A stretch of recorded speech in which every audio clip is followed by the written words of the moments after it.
Everyone, welcome everyone. स्वागत है आपका हमारे यूट्यूब चैनल प्रेप अल्फा में। आज है 12 जनवरी 2026। तो इस वीडियो में हम आज के टॉप 47 करंट अफेयर्स के क्वेश्चंस देखेंगे, साथ में थोड़ी सी उनकी एक्सप्लेनेशंस भी देखेंगे। इसकी जो पीडीएफ है वो हमारे टेलीग्राम चैनल प्रेप अल्फा पे मिल जाएगी रिवीजन के लिए। अगर आपको चाहिए हो तो डिस्क्रिप्शन बॉक्स में लिंक दी हुई है, वहां से आप ज्वाइन कर सकते हैं। तो आइए अब स्टार्ट करते हैं वीडियो। सबसे पहला क्वेश्चन है आज का, हाल ही में भारत ने उभरते हवाई खतरों से निपटने के लिए कौन सा राष्ट्रीय ड्रोन डिफेंस मिशन शुरू किया है? तो मिशन सुदर्शन चक्र। अब इसके बारे में जानते हैं। तो मिशन सुदर्शन चक्र भारत द्वारा शुरू किया गया एक महत्वाकांक्षी राष्ट्रीय वायु रक्षा कार्यक्रम है, जिसका उद्देश्य देश को ड्रोन, मिसाइल और लड़ाकू विमानों जैसे आधुनिक हवाई खतरों से सुरक्षित करना। यह मिशन 2035 तक पूर्ण करने का लक्ष्य रखता है और भारत के मौजूदा integrated air command and control system, जिसे शॉर्ट में IACCS बोलते हैं, उसको और अधिक मजबूत करेगा। इस मिशन के मुख्य उद्देश्य हैं बहुस्तरीय वायु रक्षा कवच का निर्माण करना, ड्रोन, मिसाइल और फाइटर जेट से सुरक्षा, सभी रक्षा प्रणालियों को एकीकृत कमांड सिस्टम से जोड़ना। अब IACCS का फुल फॉर्म भारतीय वायुसेना का नेटवर्क आधारित कमांड सिस्टम। आधुनिक युद्ध में ड्रोन सबसे बड़ा उभरता खतरा है। यह मिशन भारत की आत्मनिर्भर रक्षा नीति का एक हिस्सा है। क्वेश्चन नंबर 2 है, हाल ही में कौन सी भारतीय airline international air transport association IATA की सदस्य बनी है? तो आकाशा एयरलाइन।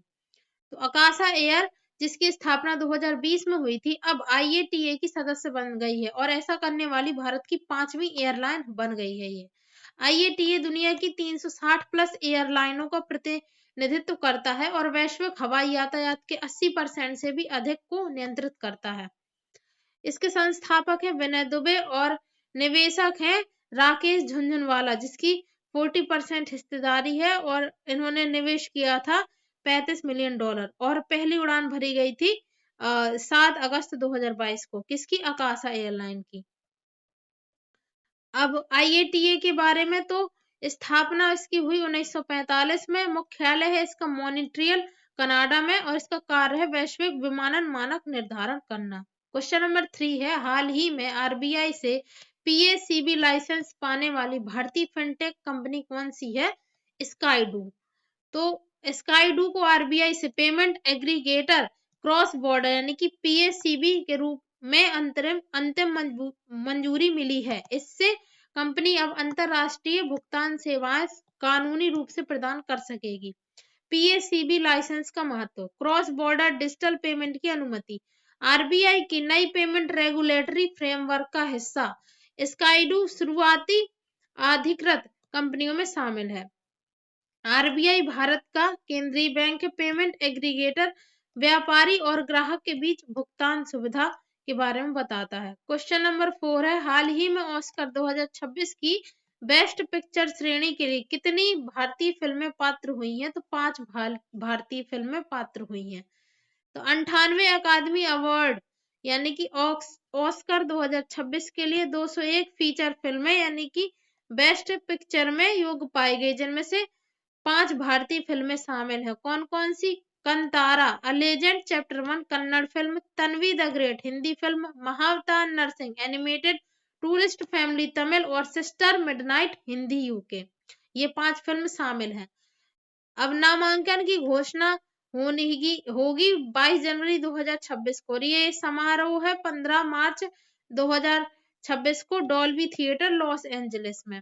अब एमपास की स्थापना हुई थी 1927 में और मुख्यालय है बेवली हिल्स USA। तो ये एमपास ही ऑस्कर वगैरह आयोजित करता है। क्वेश्चन नंबर 5 है, हाल ही में भारत की पहली डीप टेक स्टार्टअप नीति किस राज्य ने लॉन्च की? तो तमिलनाडु ने। अब तमिलनाडु भारत का पहला राज्य बना जिसने deep tech startup policy launch की, जिसका उद्देश्य AI, सेमीकंडक्टर्स, बायोटेक, स्पेस और क्लीन एनर्जी को बढ़ावा देना है। इसका प्रमुख लक्ष्य है 100 करोड़ रुपए की सहायता 100 डीप टेक स्टार्टअप्स। प्रमुख सम्मेलन है इसका इमेजिन तमिलनाडु। निवेश घोषणाएं की गई हैं, बेटर कंप्यूट वर्क्स में 5,000 करोड़ रुपए की, और इरोस जेन एआई के ऊपर 3600 करोड़ रुपए की। क्वेश्चन नंबर 6 है, हाल ही में भारत का पहला बायो हैप्पी डिस्ट्रिक्ट कौन सा बना है? तो केई पेन्योर अरुणाचल प्रदेश का बना है। तो केई पेन्योर जिला बायो हैप्पीनेस की अवधारणा पर आधारित है, जिसे एमएस स्वामीनाथन ने प्रतिपादित किया था। यह पर्यावरण प्लस आजीविका प्लस स्वास्थ्य को जोड़ता है। क्वेश्चन नंबर 7 है, हाल ही में प्रवासी भारतीय दिवस 2026 कब मनाया गया? तो ये 9 जनवरी 2026 को मनाया गया था। प्रवासी भारतीय दिवस हर साल 9 जनवरी को मनाया जाता है, क्योंकि इसी दिन 1915 में महात्मा गांधी साउथ अफ्रीका से भारत आए थे। 2026 की विशेषता है नॉन कन्वेंशन ईयर, इस बार कुछ नहीं हो रहा है आयोजन, पिछली बार क्योंकि 2025 में आयोजित हुए थे। इसकी शुरुआत हुई थी 2003 से, और 2015 से हर 2 साल में एक बार इसका आयोजन होता है, तो अब 2027 में होगा। क्वेश्चन नंबर 8 है, हाल ही में आरबीआई ने कितनी एनबीएफसीज का पंजीकरण रद्द किया है? तो 35 एनबीएफसीज का किया है रद्द। तो आरबीआई ने आरबीआई एक्ट 1934 की धारा 45 IA6 के तहत यह कार्रवाई की। मुख्य कारण था निरंतर गैर अनुपालन। कुल रद्द है 51 और न्यूनतम एनओएफ है 10 करोड़ रुपए। क्वेश्चन नंबर 9 है, हाल ही में पीआईबी ने अरुणाचल प्रदेश की किस जल विद्युत परियोजना को मंजूरी दी है? तो कमला हाइड्रो इलेक्ट्रिक प्रोजेक्ट को। सार्वजनिक निवेश बोर्ड पीआईबी ने अरुणाचल प्रदेश में स्थित कमला जल विद्युत परियोजना को मंजूरी दी है। यह एक भंडारण आधारित परियोजना है, जिसमें बाढ़ नियंत्रण की भी सुविधा होगी। इसकी स्थापित क्षमता है 1720 मेगावाट। ये कहाँ पर है? तो कामले, क्रा दादी और कुरुंग कुमे जिले में। हिस्सेदारी है एनएचपीसी की 74% और अरुणाचल प्रदेश सरकार की 26%। जल विद्युत एक प्रकार की रिन्यूएबल एनर्जी है, और भारत का नेट जीरो लक्ष्य है 2070 तक का। क्वेश्चन नंबर 10 है, हाल ही में ICJS 2.0 रैंकिंग में देश में प्रथम स्थान किस राज्य की पुलिस ने प्राप्त किया? तो उत्तराखंड पुलिस ने। गृह मंत्रालय के अंतर्गत एनसीआरबी द्वारा जारी ICJS 2.0 रैंकिंग में उत्तराखंड पुलिस ने 93.46 अंक के साथ पहला स्थान हासिल किया। ICJS का उद्देश्य पुलिस, न्यायालय, जेल अभियोजन इन सभी को डिजिटल प्लेटफॉर्म पर जोड़ना। एनसीआरबी गृह मंत्रालय के अंतर्गत आता है, और ICJS का फुल फॉर्म है inter operable criminal justice system. Question number 11 है, हाल ही में किस ऑस्ट्रेलियाई क्रिकेटर ने इंटरनेशनल क्रिकेट से संन्यास ले लिया है? तो उस्मान ख्वाजा ने।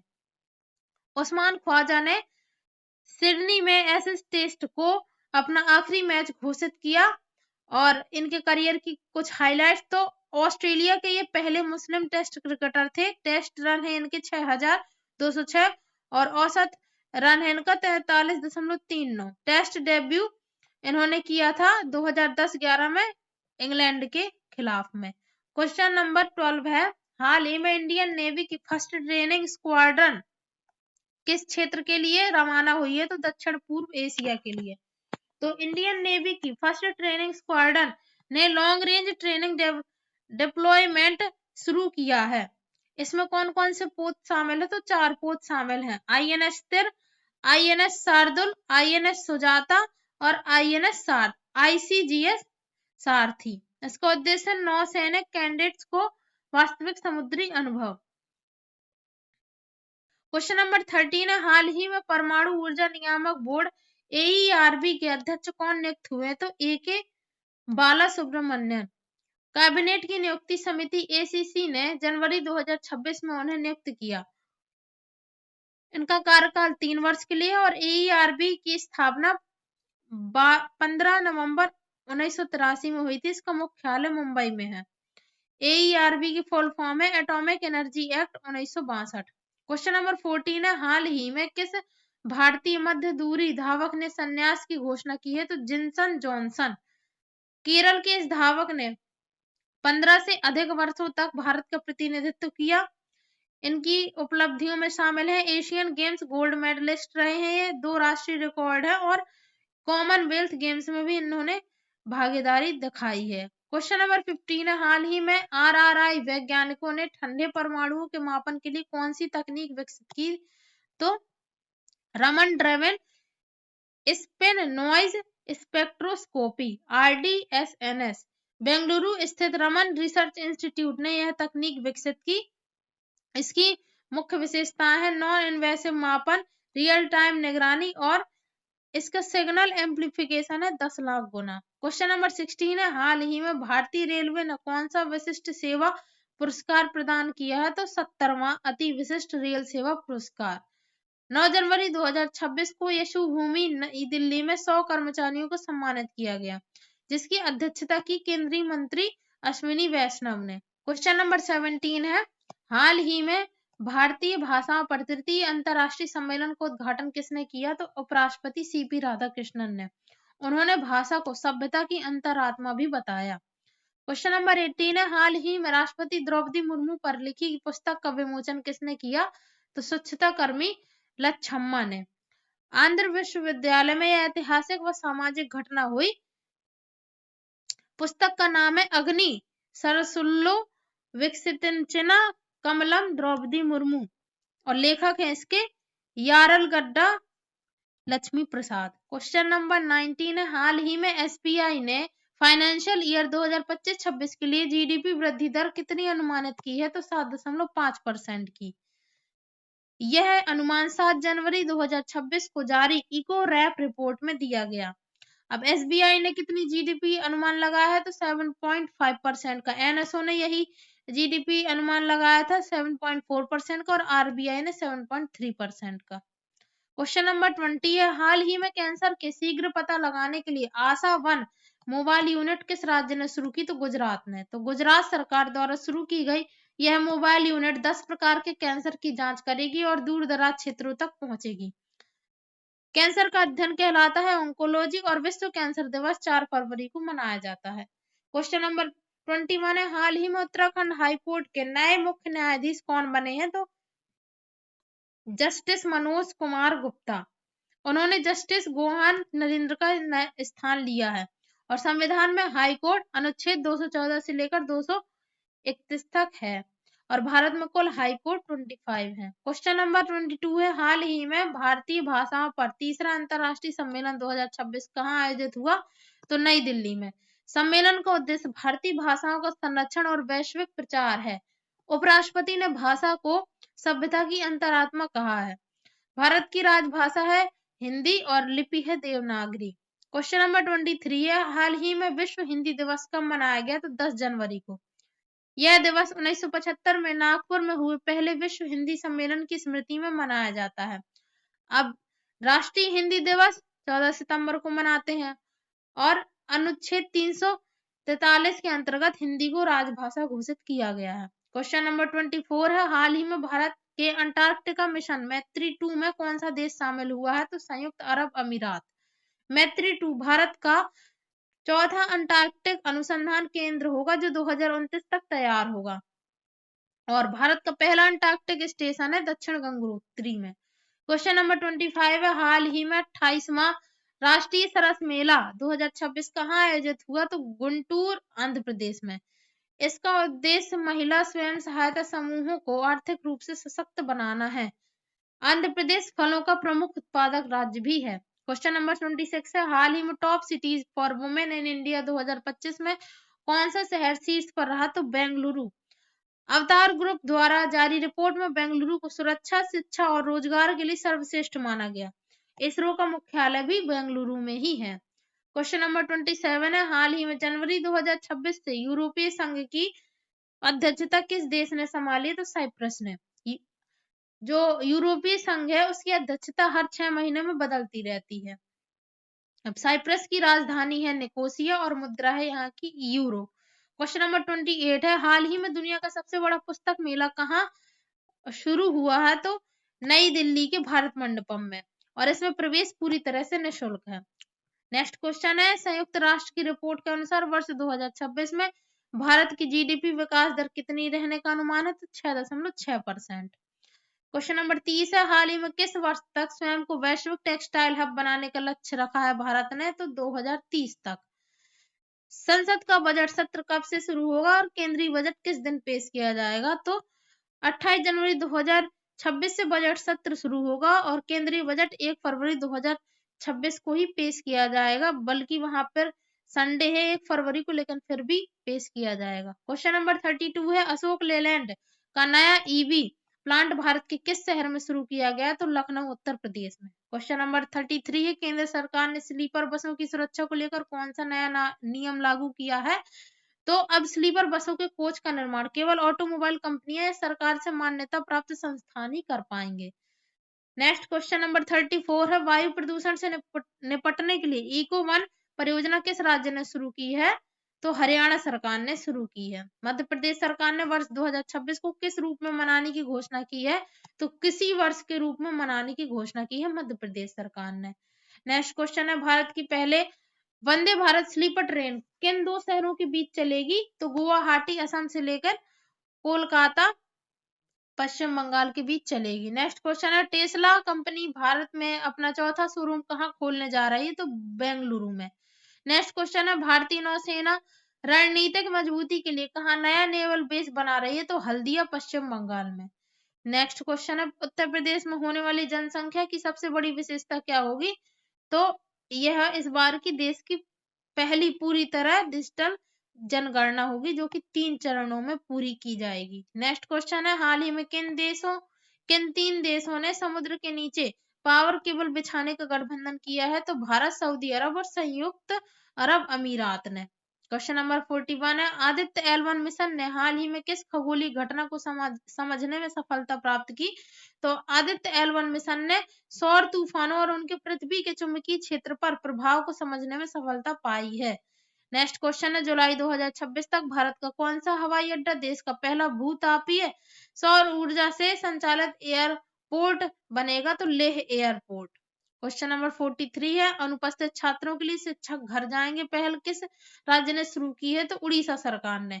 इस पहल में यह है कि अगर 7 दिन से भी अधिक कोई भी छात्र अनुपस्थित रहेगा तो उसके घर शिक्षक जाएंगे पता लगाने। क्वेश्चन नंबर 44 परीक्षा पे चर्चा 2026 में कितने छात्रों ने पंजीकरण करके विश्व रिकॉर्ड बनाया है? तो 4 करोड़ से भी अधिक छात्रों ने पंजीकरण करके विश्व रिकॉर्ड बनाया है। नेक्स्ट क्वेश्चन 45 है भारत सरकार ने किस वर्ष तक देश को बाल विवाह मुक्त बनाने का लक्ष्य रखा है? तो 2030 तक।